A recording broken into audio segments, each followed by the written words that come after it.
한 번에 합격 해커스.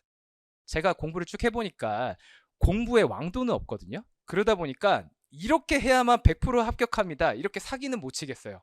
근데 반대로 여러분들이 꼭 피해야 되는 공부 방식은 있단 말이에요. 모두가 피해야 되는 공부 방식이 있어요. 그리고 자주 이런 함정에 빠져요. 특히 행정법이 그렇거든요. 그런 거 세 가지만 제가 좀 말씀을 드릴게요. 그래서 그런 것만 피해가면서 공부를 해나간다면 그 다음부터는 자기 공부량에 비례해서 합격 가능성이 쭉 올라가요. 근데 이 함정을 못 피하니까 행정법 어려워요. 막판에 멘탈이 무너지고 하는 겁니다. 자, 쭉 볼게요.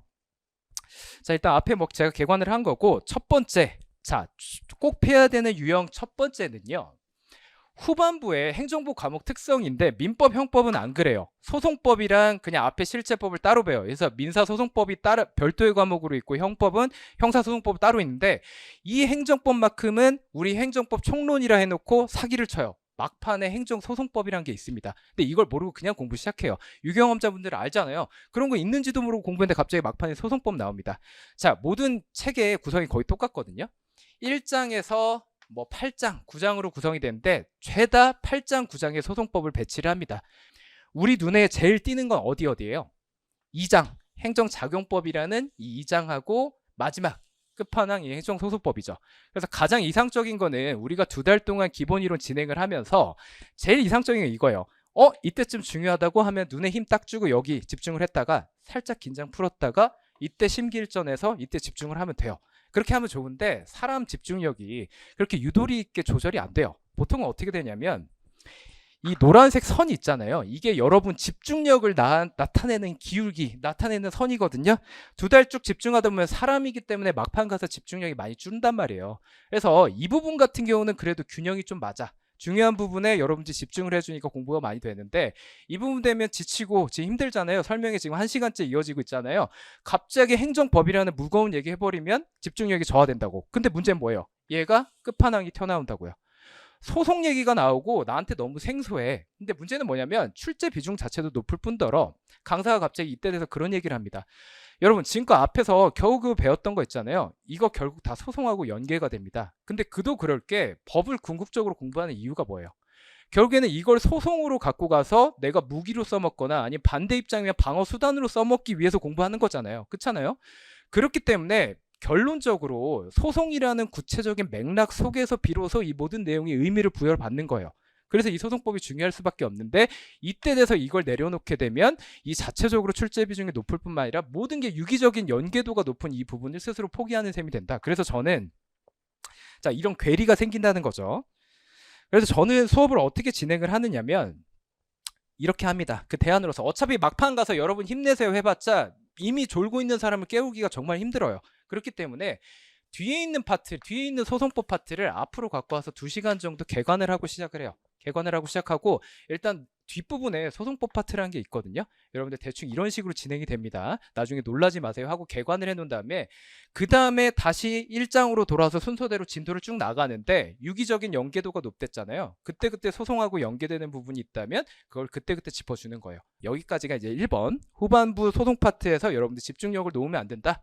자, 그런 거고, 두 번째, 무슨 사안에 관한 건지도 몰라요. 근데 판례 문장만 주구장창 외우는 유형이 있어요. 자, 일단 우리 시험은 판례 위주로 출제가 됩니다. 시험 문제 한 번이라도 구경해 보신 분들 아실 거예요. 대부분 판례 위주로 출제가 되는데, 이 판례란 무엇이냐면 정의를 내리자면 이런 거예요.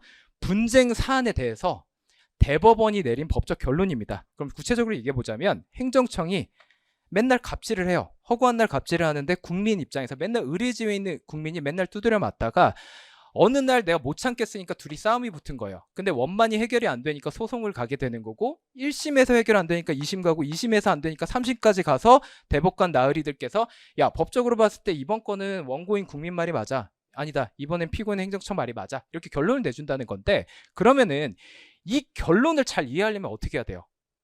일단 도대체 얘네가 뭔 짓거리를 하다 싸움이 붙었는지, 누가 시비를 먼저 털었는지, 이걸 우리가 맥락을 이해를 해야 그래서 대법관님들이 이런 결론을 냈구나, 이게 이해가 가고 이게 기억에 남을 거 아니에요. 근데 보통은 우리 실제 시험 문제를 보면 시험지에 그 현실적인 여백의 그 제약이 있다 보니까 이 사실관계에 대해서 얘네가 도대체 뭔 짓거리 하다 여기까지 왔는지 그 과정을 생략하고 대법원이 내린 법적 결론에 대한 그 문장 몇 개만 추출해서 실제 시험으로 출제가 돼요. 그러면은 마음이 조급한 수험생들은 뭐야?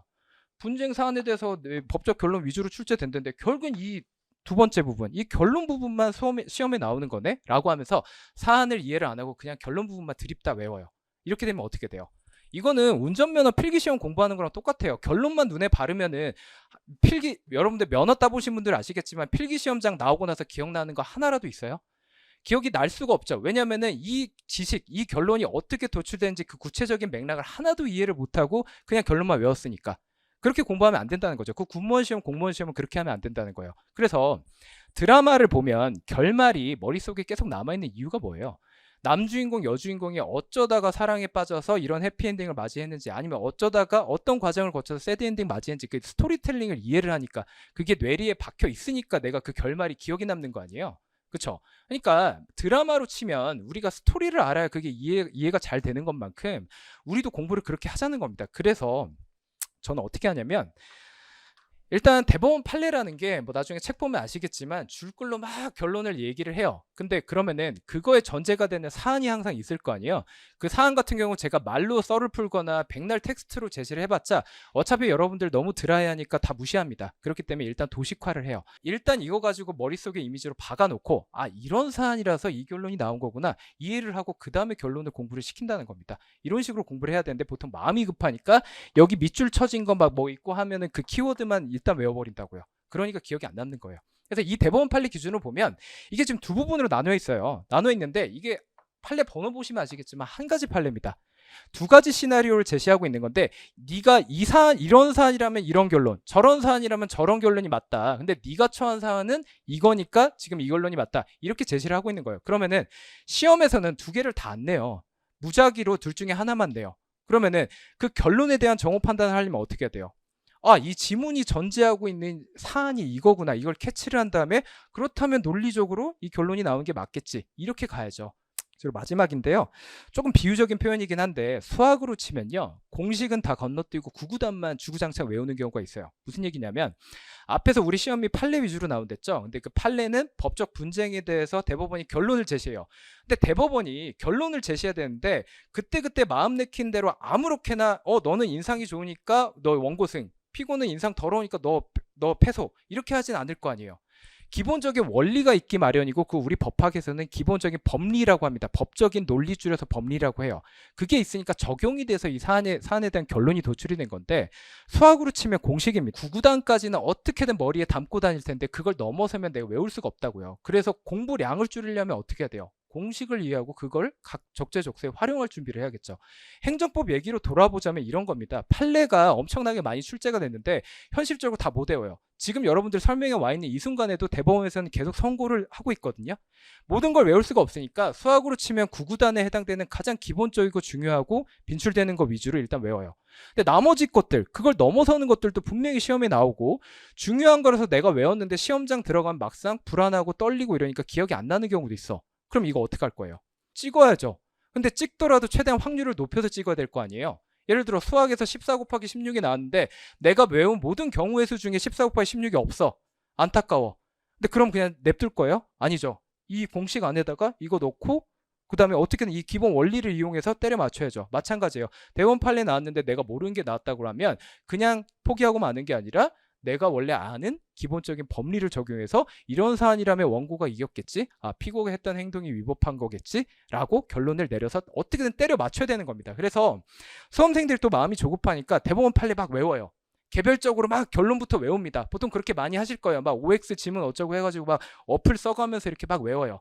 근데 제가 그럴 때마다 여러분들 죄송하지만 기본으로 들어가서 법리 먼저 외우고 그걸로 인해서 왜 이 결론이 나은지 그 다음에 이걸 외웁시다. 이렇게 얘기하면 아 저것도 꼰대 같은 소리 하고 있네. 구닥다리 같은 소리 하고 있네. 이렇게 생각하시는 분들 간혹 있는데 그게 아니에요.